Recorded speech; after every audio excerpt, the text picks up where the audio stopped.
attitude toward me right now, Mr. Alexander, it really, really sucks. You have an air of arrogance. Good morning, Mr. Alexander. So you're charged with terroristic threat. You're facing up to 6 months in jail and or a $2,000 fine. We're going to do probable cause. You have the right to remain silent. Anything you say can or will be used against you.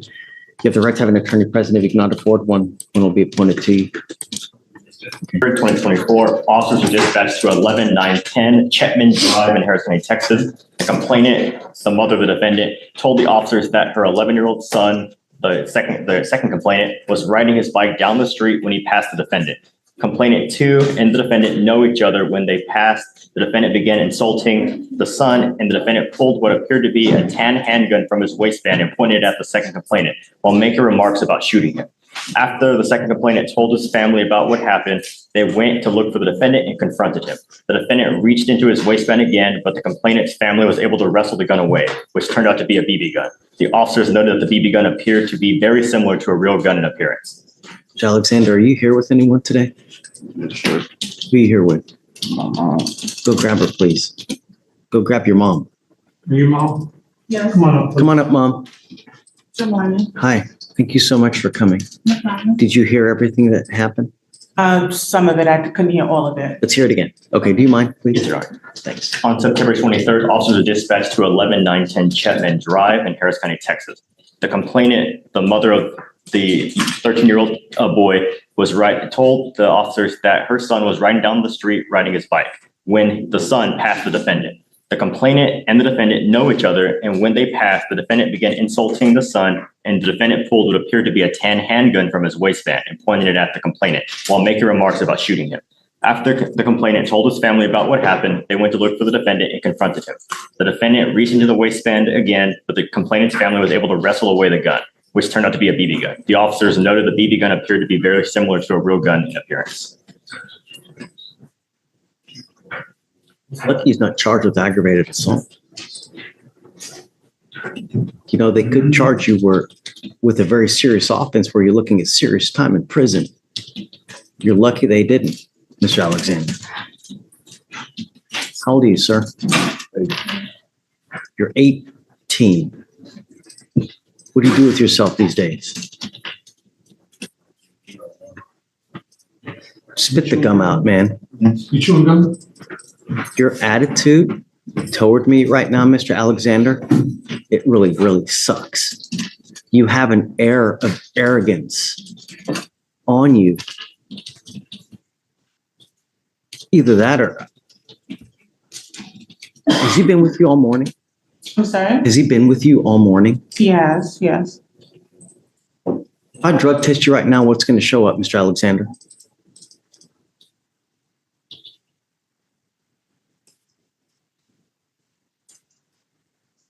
What's going to show up?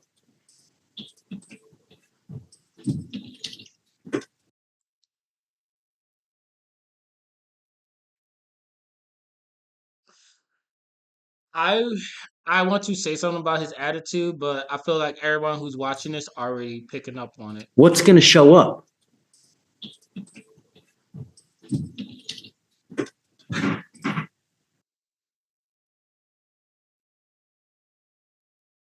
If y'all seen the same thing, you already know. I'm not even gonna speak too much upon it. I'm sending him for a drug and alcohol test right now. I'd like to know what, if anything, is in his system. We have to. I don't even know what to say, but all I know. I mean, you brought me up here, so do I have permission to speak? Absolutely. Okay, so respectfully, I would submit that these are the alleged charges. There is extenuating circumstances, and the report from the complainant is actually not accurate. That family has actually made verbal and written threats to my son, and we have proof of that. So while I understand that these sound quite egregious, it is not the whole story. I understand. And I know that there's always two sides to a story. I get it. And you will have the opportunity. But within the first 5 minutes that I've met him, his behavior towards me, his demeanor, the way he looks, just That's anxiety. He's standing in a courtroom. He's standing in the courtroom for the first time. And he doesn't have his attorney. He doesn't have an attorney yet. And this is a process that's foreign to him. So what I would, implore from you is don't take his demeanor as disrespect. He is anxious. He's been anxious all morning. He has been with me all morning, and he doesn't really know what to say. So I understand that you're getting a first impression from him, but he is still a very young adult, and this is his first experience in a courtroom. Right. I agree with you. Mr. Alexander, what you need to understand is that you're 18. You've got this bag of money W moms. W moms. on your neck, and this life is but a very, very short. Look at me. Look at me. This life is a very short one, and it can be a very happy life, or it can be a rotten, miserable existence of a life. What you do now will dictate the next 40 to 50 years of your life. You work hard now at 18 to 20 to 30 to maybe 40 so that you're not working like a dog when you're 70 to 80 and you can actually have a life and retire.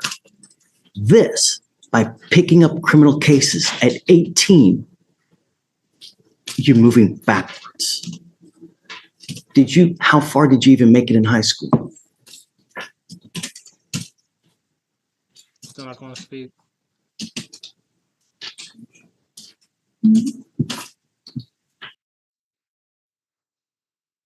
This is why I say in my previous videos that these are kids. These are kids. I'm sorry. They're kids. It's getting a little dark. I'm gonna turn on my light real quick. They're kids. They're kids. Him being an 18-year-old shows his maturity and how he's acting right now. It's like when you have like one of your little kids and they come in there and it's like looking with their head down, you looking like, what did you do? What did you do? And then you go in the room and see what they did. It's kind of like this. It's like this whole I got caught, so I'm gonna sit here and look all sad and depressed, like, oh, poor me kind of thing. It's like you was mad enough to do all this other shit, but you're not mad enough to speak in court all of a sudden. Now you're nervous. Like that's a W moms though for saying that. W moms, but I'm with the judge on this one. Like his attitude and shit, like, nah. He's uncomfortable talking to me, asking me to answer something. I want you to answer.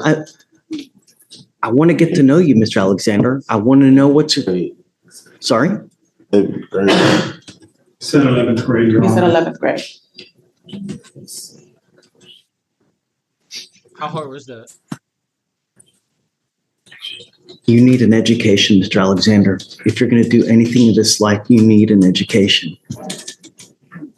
I got my education. I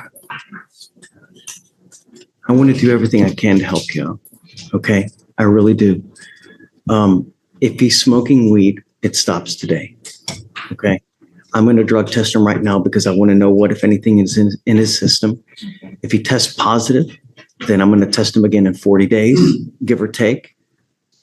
The marijuana stops now.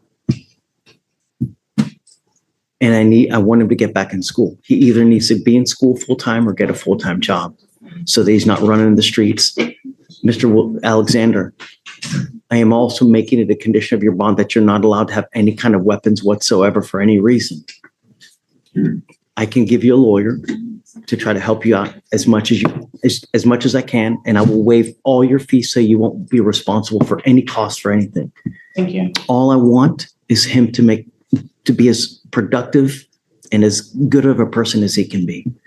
And starting out with criminal cases at 18 and to where he can't even talk to me, we need to change that.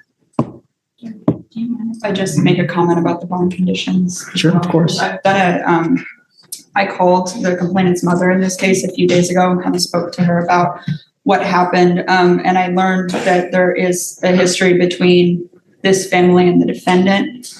Back in the summer, this defendant stole a gun out of the complainant's house. He asked to enter the house under the guise that his mother had kicked him out, went into one of the complainant's uncle's bedrooms and stole a gun. He FaceTimed the complainant's uncle a few days later, flashing the gun, telling them that he was going to come hit up the house while flashing the gun at him.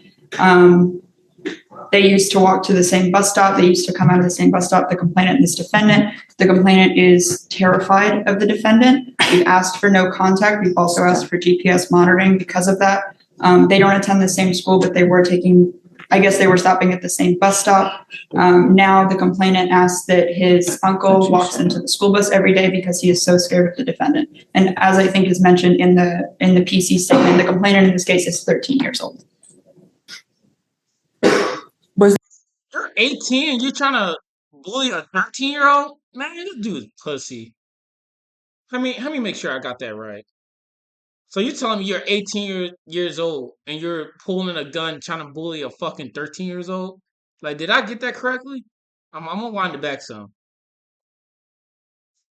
We're stopping at the same bus stop. Now the complainant asks that his uncle walks into the school bus every day because he is so scared of the defendant. And as I think is mentioned in the PC statement, the complainant in this case is 13 years old. Was there a police report filed for that incident? There was. I have the incident number. For that one you're referring to about the gun? Yes, where the gun was stolen. What happened? They didn't follow it up. They didn't call the police. They didn't, theft of a firearm is a very serious felony.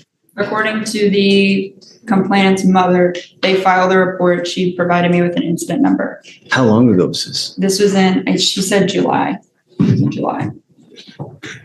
I can attempt to follow up with the responding agency. I'm not sure if it was the sheriff's office or not, but I mean, either way, there is like a history between these two families. And the complainant and his mother are both in fear of the defendant. So, Mr. Alexander, I would again submit that this family lives around the corner from us. We have never been approached. He lives at home with me. In July, we actually were in Panama for his 18th birthday. We weren't even home.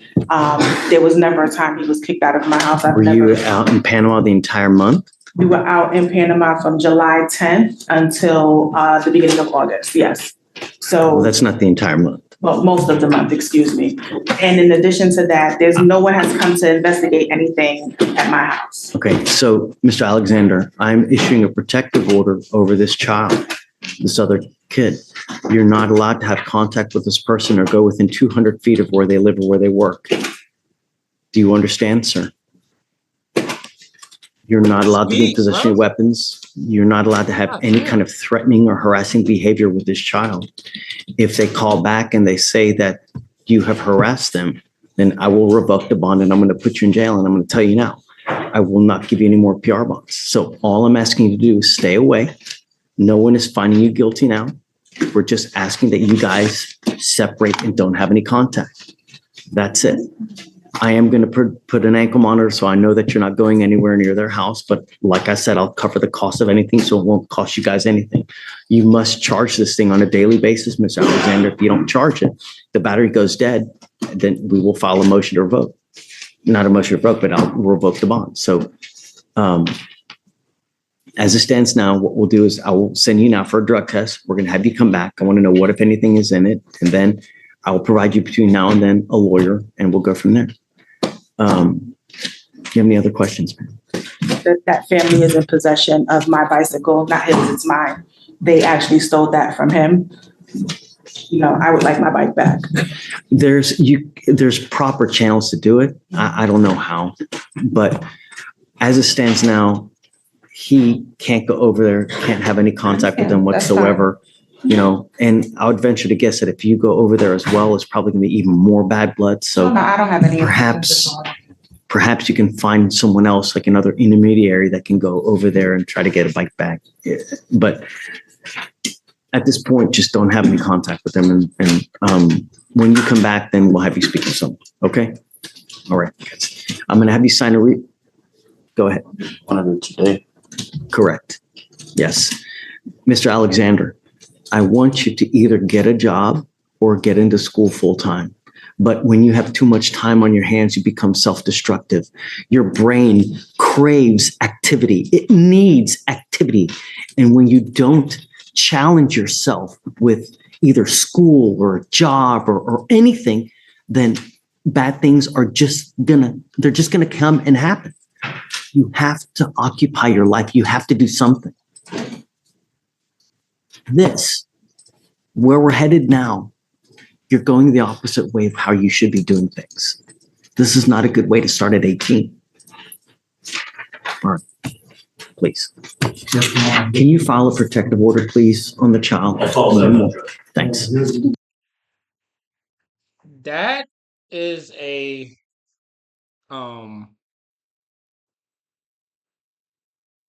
yeah, that is an interesting one. That is an interesting one. That you're doing all of that to a 13-year-old. Like, I'm not sure if I got that correctly or not, but yeah, that's doing way too much for a child. Like, I don't know, man. W moms though, she was there for her son though. I'll give you that, but shit, that's what happens when you have a father in your life. You can definitely see that, bro. But hey, I'll see y'all in the next video, man. Peace.